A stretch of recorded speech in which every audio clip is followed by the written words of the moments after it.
नमस्कार, खबरें अब तक में आपका स्वागत है। मैं हूं आपके साथ पवन शर्मा। खबरें अब तक में आज बात होगी महाकुंभ में आस्था और तकनीकी के संगम की, दिल्ली में केजरीवाल के मन से अखिलेश यादव की सियासत की और उत्तर प्रदेश में योगी की दहाड़ से कांपे विपक्ष की। इन सभी मुद्दों पर बात करेंगे विस्तार से, लेकिन इससे पहले आइए नजर डाल लेते हैं इस वक्त की हेडलाइंस पर। पटना के बापू परीक्षा केंद्र पर हुई बीपीएससी 70वीं संयुक्त परीक्षा को रद्द किया गया। विधानसभा का विशेष सत्र बुलाया जाए, दिल्ली के एलजी ने सीएम आतिशी को लिखी चिट्ठी। गुरुग्राम के सदर बाजार इलाके में बदमाशों का तांडव, मारुति बहन को किया आग के हवाले। श्रीलंका के राष्ट्रपति अनुराग कुमार ने प्रधानमंत्री मोदी से की मुलाकात। संभल में कुएं में मिलने वाली मूर्तियों के खंडित होने की संभावना के चलते रोकी गई खुदाई। प्रियंका फिलिस्तीन के सपोर्ट वाला बैग लेकर संसद पहुंची, लिखा था फिलिस्तीन आजाद होगा। पीएम म्यूजियम ने राहुल गांधी को लिखा लेटर, कहा नेहरू के डॉक्यूमेंट्स लौटाएं। ईवीएम के मुद्दे पर इंडिया ब्लॉक ने दो फाड़, उमर के बाद अभिषेक बनर्जी ने भी कांग्रेस से किया किनारा। नवंबर में भारत निर्यात 4.85% घटकर 32.11 अरब डॉलर रहा, व्यापार घाटे में इजाफा। एक दिन की राहत के बाद फिर टूटा बाजार, सेंसेक्स 384 अंक फिसला, निफ्टी 24,700 से नीचे। हेडलाइंस के बाद खबरें अब तक में रुक करते हैं खास रिपोर्ट की तरफ। प्रयागराज का महाकुंभ, जो विश्व भर के करोड़ों श्रद्धालुओं की आस्था का प्रतीक है, अब तकनीकी के युग में कदम रख चुका है। इस बार भी ये विशाल मेला लाखों लोगों की धार्मिक भावनाओं को समेटे हुए है, लेकिन इस बार महाकुंभ में आस्था और तकनीकी का भी अनोखा संगम देखने को मिलने वाला है।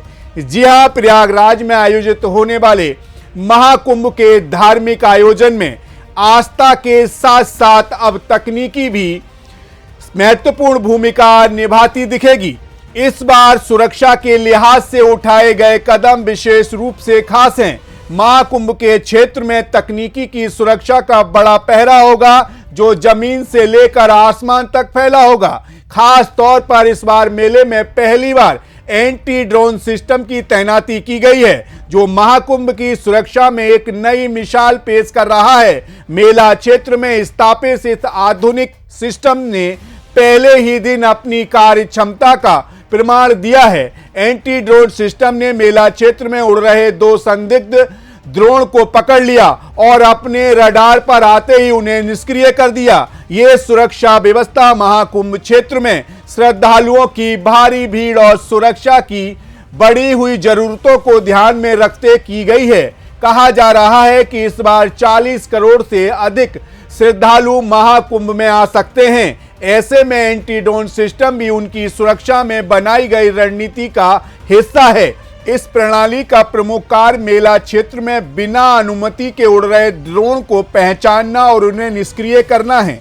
यह सिस्टम ड्रोन की गतिविधियों को ट्रैक करता है और अगर कोई ड्रोन बिना अनुमति के उड़ रहा है तो उसे तुरंत मार और गिरा सकता है। अब यह काम कैसे करेगा, चलिए आपको बताते हैं। एंटी ड्रोन सिस्टम मेला क्षेत्र और उसके आसपास उड़ रहे ड्रोन की गतिविधियों पर ध्यान रखेगा। अगर कोई ड्रोन पहचान के बाहर नजर आएगा तो उसे टारगेट बनाएगा, जिसके बाद हार्ड किल मोड में आएगा और लेजर बीम से ड्रोन को नष्ट कर देगा, या सिर्फ सॉफ्ट किल करेगा, यानी कि उसे जमीन पर गिरा देगा। कुल मिलाकर देखा जाए तो महाकुंभ के आयोजन में अब आस्था के साथ साथ सुरक्षा भी तकनीकी रूप से मजबूत देखने को मिलेगी, जो इस आयोजन को और चार चांद लगाएगी। ये आधुनिक तकनीकी महाकुंभ के प्राचीन और पवित्र वातावरण में सुरक्षा का एक नया आयाम जोड़ेगी। जहां एक और श्रद्धालु गंगा में स्नान कर रहे होंगे तो वहीं दूसरी ओर ये तकनीकी आसमान में उड़ रहे ड्रोन पर नजर रखेगी और हर श्रद्धालु की यात्रा को सुरक्षित बनाएगी। फिलहाल इसी के साथ खबरें अब तक में रुक करेंगे अगली रिपोर्ट्स का। समाजवादी पार्टी के अध्यक्ष अखिलेश यादव ने अपनी नई रणनीति से भारतीय राजनीति में एक बड़ा भूचाल मचा दिया है। कांग्रेस से बढ़ती खटास और अरविंद केजरीवाल से दोस्ती का नया समीकरण अखिलेश के राजनीतिक दांवपेच का ताजगी से भरा उदाहरण है। इस समीकरण ने न सिर्फ विपक्ष के भीतर हलचल मचाई है, बल्कि भविष्य की राजनीतिक घटनाओं का रुख भी बदल दिया है। दरअसल आज अखिलेश यादव ने दिल्ली में अरविंद केजरीवाल के मंच से यह ऐलान किया कि समाजवादी पार्टी दिल्ली में केजरीवाल और आप के साथ है, जिसके बाद यह संदेश गया कि उनका गुस्सा अब कांग्रेस के खिलाफ खुलकर सामने आ चुका है। और इतना ही नहीं, दिल्ली में खड़े होकर आज अखिलेश यादव ने अमित शाह तक को भी ललकार दिया है। अखिलेश ने केंद्रीय गृह मंत्री अमित शाह पर निशाना साधते हुए कहा कि दिल्ली में महिला सुरक्षित नहीं है, तो क्या हम देश की सुरक्षा की उम्मीद कर सकते हैं? ऐसे में पहले तो सुनिए केजरीवाल के मन से अखिलेश यादव ने कैसे एक तीर से कई निशाने साधे।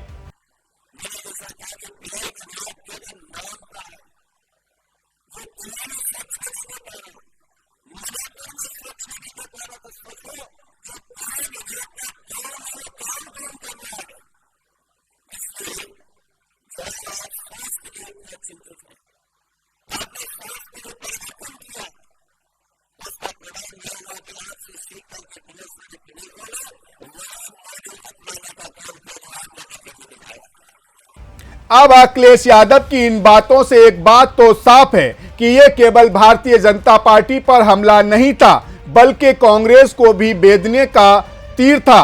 अखिलेश यादव का यह कदम साफ दिखाता है कि वो अब कांग्रेस से पूरी तरह अलग रास्ते पर चलने का मन बना चुके हैं। ममता बनर्जी और लालू यादव के कांग्रेस से दूरी बनाने के बाद अखिलेश यादव का यह रुख विपक्ष के भीतर एक नई असहमति को हवा दे रही है। दिल्ली में केजरीवाल का समर्थन करके अखिलेश ने कांग्रेस के साथ अपने रिश्ते में और ज्यादा खाई डाल दी है। तो अब साफ नजर आने लगा है कि अखिलेश यादव की ये चालें भारतीय राजनीति के भीतर एक नई लहर पैदा कर रही हैं। उनका कांग्रेस से बढ़ता मतभेद, केजरीवाल से बढ़ती नजदीकी और इंडिया अलायंस में उठते विवाद, ये सब बताते हैं कि अखिलेश ने भविष्य की राजनीति के लिए अपनी रणनीति पूरी तरह से तैयार कर ली है। फिलहाल इसी के साथ खबरें अब तक में रुख करेंगे अगली रिपोर्ट्स की ओर। उत्तर प्रदेश विधानसभा का शीतकाल का सत्र का आज पहला दिन राजनीतिक तूफान से भरा रहा, जब विपक्ष ने सरकार को घेरने के लिए महंगाई, बेरोजगारी और कानून व्यवस्था जैसे मुद्दों पर हंगामा शुरू किया। तब मुख्यमंत्री योगी आदित्यनाथ ने सदन में ऐसी तल्ख बातें कही कि विपक्ष की बोलती बंद हो गई। सीएम योगी ने सीधे सवाल उठाते हुए कहा, संभल में 1978 में क्या हुआ था? 184 हिंदुओं को जिंदा जलाकर मार डाला गया। आजादी के बाद से 16 बड़े दंगे हुए, जिसमें 209 हिंदुओं की हत्या हुई। एक बार भी किसी ने हिंदू परिवार के प्रति संवेदना नहीं जताई। क्या इन लोगों को कभी अपने देश के नागरिकों का दर्द महसूस हुआ? मुख्यमंत्री ने विपक्ष के दोगलेपन को उजागर करते हुए कहा, आज ये लोग सौहार्द की बातें करते हैं, लेकिन उनकी नीयत में खोट है, उनको शर्म आनी चाहिए। सुनिए क्या कुछ कहा। नेता विरोधी दल से पूछना चाहता हूं कि अगर हमारा कोई पर्व और त्योहार है या किसी का भी है, मुहर्रम का जुलूस हो या फिर कोई भी अन्य मुस्लिम समाज का कोई पर्व और त्योहार का कोई जुलूस, वो हिंदू मोहल्ले से सुरक्षित निकल जाता है, कोई दिक्कत नहीं होती। मंदिर के सामने से भी निकल जाता है, कोई समस्या नहीं होती। लेकिन इस समस्या केवल वहीं पे क्यों खड़ी होती है जब कोई हिंदू शोभा यात्रा किसी मस्जिद के सामने से, किसी मुस्लिम बाहुल्य क्षेत्र से निकलती है, तब क्यों तनाव पैदा हो जाता है? तभी क्यों झंडा लगाने में क्या समस्या आ रही है? क्या भारत की धरती पे केसरिया झंडा नहीं लग सकता? क्यों नहीं लग सकता? क्यों नहीं लग सकता? मैं यही पूछना चाहता हूं, आखिर ये दंगे क्यों किए जाते हैं? और बहराइच का मामला, महाराजगंज उस कस्बे का, जहां के बारे में आप कह रहे हैं कि लगातार मुस्लिम बस्ती थी, मोना जी ने भी इस बात को कहा कि बस्ती थी, प्रशासन नहीं था, 4 कंपनियां पुलिस थी वहां पे, और दंगा सड़क पे नहीं हो रहा था, गोली घर के अंदर से चल रही थी। जिस निर्दोष राम गोपाल मिश्रा की हत्या हुई और घर के अंदर से गोली चला करके उसकी निर्मम हत्या की गई। हमें इस सच्चाई को स्वीकार करना चाहिए। ये दंगा सड़क पे आमने सामने नहीं था। अगर पुलिस घर के अंदर घुसती तो लोग फिर कुछ और आरोप लगाते। पुलिस ने बचाव करने का अपना प्रयास किया। 4 कंपनियां वहां पे थी और आप कह रहे हैं कि माननीय मोना जी ने भी कहा कि भारतीय जनता पार्टी के विधायक ने आरोप लगाए। भारतीय जनता पार्टी के विधायक ने इस हल्दी की घटना को लेकर के नहीं, इस महाराजगंज कस्बे की घटना को लेकर के नहीं, ये उस समय बहराइच कस्बे में थे और बहराइच कस्बे में इनकी गाड़ी पर हमला हुआ जो वहां से 30-35 किलोमीटर दूर है। वहां पे एक पथराव हुआ था। मैंने भी इनको कहा था, मैंने कहा देखो तुम्हारे उस क्षेत्र में दंगा हुआ है, तुम वहां तत्काल जाओ, लोगों को कंट्रोल करो। लेकिन उसको कैसे तोड़ मरोड़ करके प्रस्तुत किया जा रहा है। इन्होंने जो तहरीर दी वो दूसरे मामले में दी है, उसका इस घटना से कोई लेना देना नहीं, लेकिन उसको किस तरीके से जोड़ करके देखा जा रहा है।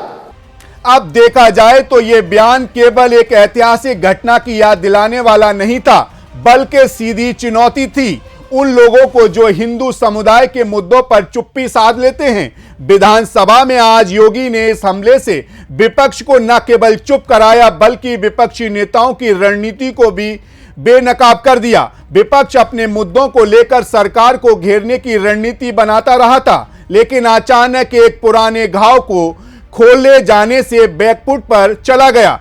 अब विपक्ष के पास जवाब नहीं था, क्योंकि सीएम योगी ने राजनीतिक रणनीति और सियासी सोच का ऐसा खेल खेला जिससे कोई भी विपक्षी नेता चुनौती नहीं दे सकता था। कुल मिलाकर शीतकालीन सत्र की शुरुआत ने यह साफ कर दिया कि मुख्यमंत्री योगी आदित्यनाथ सियासी मैदान में विपक्ष के लिए केवल एक चुनौती नहीं बल्कि एक तूफान बनकर उभरे हैं। अब देखना यह है क्या विपक्ष अगले कुछ दिनों में अपनी खोई हुई रणनीति को फिर से संवार पाता है या योगी के इस प्रहार के बाद उसे जवाब देने का कोई रास्ता नहीं मिलेगा। फिलहाल ये तो थी खबरें अब तक की आज की खास खबरों की खास रिपोर्ट, लेकिन इसके अलावा आपसे एक बात जरूर करेंगे। इस बार संसद सत्र में कामकाज तो कुछ खास नहीं हुआ, लेकिन संविधान पर चर्चा ने एक नया मोड़ ले लिया। नई सांसद प्रियंका गांधी ने पहली बार लोकसभा में भाषण दिया और इतना कहना पड़ेगा कि उन्होंने अपनी भूमिका निभाई।